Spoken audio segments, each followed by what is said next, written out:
So I originally made this video as a school project, and it shows because you can tell it's kind of stilted. Like I'm reading off of an essay that I wrote. It's kind of in that clinical academic style, and it explains a lot of context about the theme park industry that someone who's interested in this video would probably already know. But I had a school project where I got to talk about something that I could choose, and I wanted to talk about Aeronautica Landing. Um, I've edited it to remove some. There was some personal stuff, like for the purposes of the project, I needed to tie it into my personal life and my family, and I've edited those parts out. Um, but just know that that's the context of what the original video was, um, and that's all. Let's get into it.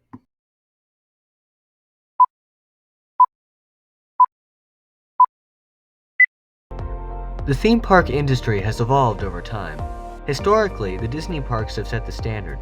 While many have said the quality of their parks has fluctuated over the years, Disney is at the top in two extremely important aspects. Firstly, their ability to create lifelong fans who enjoy their parks wholeheartedly and keep coming back. But secondly, and this should be no surprise, Disney has an extensive library of beloved IPs to include at their parks at their leisure. Intellectual property is nothing new to the theme park field, but it's become an even bigger factor over time. It was already a large factor, but gone are the days of making many original attractions, like the Haunted Mansion, Big Thunder Mountain Railroad, and Pirates of the Caribbean, which eventually developed its own franchise based on the attraction. These days, Disney no longer adds attractions to their parks without IP attached to them. Disney's biggest competitor, Universal Studios, is driven to keep up, drawing on their own IPs, such as franchises from Illumination, DreamWorks, and the Fast and the Furious, but also licensing other IP, such as their partnerships with Nintendo and Harry Potter. As in many cases, it often seems like it's Disney versus everyone else, as Disney doesn't just feature any IP in their parks they don't own, now that Lucasfilm, Pixar, and Avatar are fully owned by them, though those examples had attractions in the parks through partnerships before Disney obtained them. When Universal obtained the rights to use Harry Potter and the Wizarding World in their theme parks, they changed the landscape of the theme park industry through immersive lands. Single IP areas of their parks meant to make guests feel like they're walking through the world of that IP. The Hogsmeade area at Universal's Islands of Adventure was the first major player to do this, with the Diagon Alley expansion at the original Universal Studios Orlando park continuing the trend. It took Disney a while to create a response to the new trend, with Cars Land at California Adventure, Pandora based off of Avatar at Animal Kingdom, as well as Toy Story Land at Hollywood Studios and Star Wars Galaxy's Edge at both Disneyland and Hollywood Studios. And it seems this immersive world trend will continue, with Universal opening their third theme park in Orlando, Epic Universe, being completely comprised of 4 immersive worlds incorporating areas themed after Harry Potter, Nintendo, and DreamWorks properties.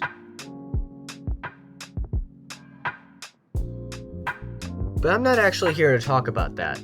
With that context out of the way, we can get to our main focus. Not on Disney or Universal, but rather the others in the industry. Disney and Universal are the titans of theme parks, but there's also the adjacent, derivative industry of amusement parks. Think Cedar Fair parks and Six Flags. They're less immersive, less IP-based. The IP they do have isn't nearly as taken advantage of. They mainly focus on roller coasters and flat rides. When you're in one of these parks, there is no effort to make you think you are anywhere but an amusement park. I should mention that recently, Six Flags and Cedar Fair merged. The new entity will take the name Six Flags, but be majorly headed by Cedar Fair's top executives, though I'm sure Six Flags management will have positions in the new company. But why am I talking about this new Six Flags? Well, considering everything going on in the theme park space, I find it interesting to talk about Aeronautica Landing at Carowinds. Aeronautica Landing is the newest expansion at Carowinds. It's based on aviation. Being that Carowinds is on the border of North and South Carolina, it's meant to celebrate Carolina's relationship to the history of aviation. The area is small but densely packed and well designed. It features several pieces of decor and details related to aviation. Every ride is somehow related to old-fashioned planes and air navigation, with themed attractions as well as places to eat. It's the closest I've seen a Cedar Fair or Six Flags park get to an immersive world. Well, it's clear you're in an amusement park. Everything at Aeronautica Landing is connected through its theme. It's not nearly as immersive as the higher end companies, not by a long shot, but it has its own charm to it. At the immersive worlds featured at Disney and Universal parks, the rides would be hidden by setting appropriate walls, and sightlines would be protected to prevent breaking immersion.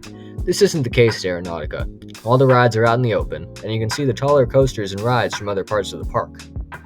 Even this being the case, Aeronautica Landing is still impressive for what you would expect from one of these parks. I would say it's some of the best work that Cedar Fair has done in their parks.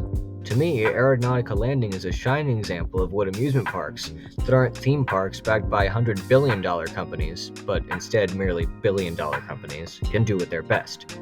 Aeronautica Landing is a coherently themed land that's well designed without being attached to an IP or being fully immersive. There's clearly care put into Aeronautica Landing. It's designed well and is the best looking area of Carowinds, and I believe it will maintain its positive reputation for years to come. It is a theme land that not only fits with its location, being that Carowinds was first opened by Earl Patterson Hall with the intention of capturing the nature of the Carolinas, but its theme is also something you don't usually see in parks. Themed lands are rarer in Cedar Fair and Six Flags parks, but I hope we see more creativity and more things like Aeronautica Landing from the management of the new Six Flags. Cedar Point's new boardwalk area, newly rethemed and renovated to hark back to the park's history, featuring several classic rides being moved there, opened a month after Aeronautica Landing. And while it isn't as unique or as expansive as Aeronautica, I feel like it's a step in the right direction. Pointing even more in that direction is Kings Island Adventureport area, opened 2 months after Aeronautica, and is another themed area, this time focused on an ancient civilization, and was stated to be directly inspired by the success of Aeronautica Landing. Cedar Fair and Six Flags know they aren't Disney or Universal, but they're still good, especially for someone like me who lives a considerable distance away from the nearest Disney park, which will not be specified further. They're valuable, and they clearly have many creatives who are passionate about making them enjoyable experiences. But what I want to see is the new Six Flags management giving those passionate people freedom to make things as good as Aeronautica Landing, and maybe someday even better.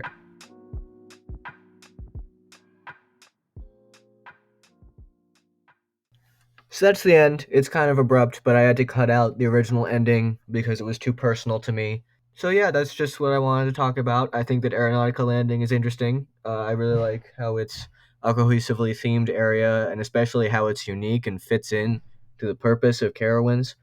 And I think that we can observe that like Cedar Fair is kind of pushing in this direction where things are slightly more immersive. We don't usually see themed areas from them at all in my experience, other than like the kids areas, and I guess they have like that one western area at Cedar Point, but still, it's clearly no one could argue that they don't do it significantly less than we see at full-on theme parks. They don't put a lot of effort into that, and I think that Aeronautica Landing is really the first step towards that, and that we are getting more of that, especially with Adventureport, like I said. So the whole industry is sort of veering in this direction, and I think that's really exciting. And I like these parks, and I want to see them succeed. So if you have thoughts, tell me what you think. If you think I'm incredibly wrong, if you think I like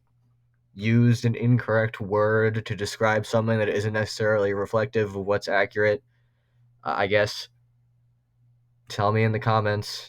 Um, Thanks. Hopefully, things will be less awkward here once I'm not reading off of essays I wrote for school. So, and it's not just going to be theme park stuff and amusement park stuff. I make whatever I want to make. That's my philosophy, and I'm not going to bend on that. But I do have some more theme park stuff that I do want to talk about. Uh, Bye.